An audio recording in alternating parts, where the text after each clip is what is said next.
The top 12 countdown is almost over. We started it at 6 for the top 12 plays of the week. We're going to finish it at 10 o'clock on KFVS, but if you missed the first part, let's get you caught up. Land Football Friday Top 12 Plays of the Week, sponsored by the Pickleball Factory.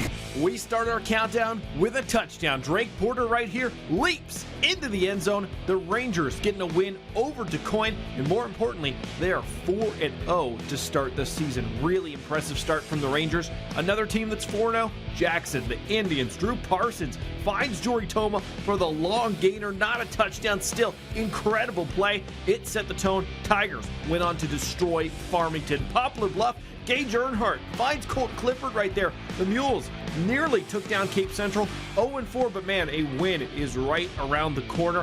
Heron, Scotty Reynolds with the interception right there on their home turf. Hey, they didn't get a dub, but they can take a lot away from a great play like that. The instincts right there from Reynolds, fantastic interception. Now this isn't an interception, it's a reception, a touchdown. Will Geatley to Langston Wreck.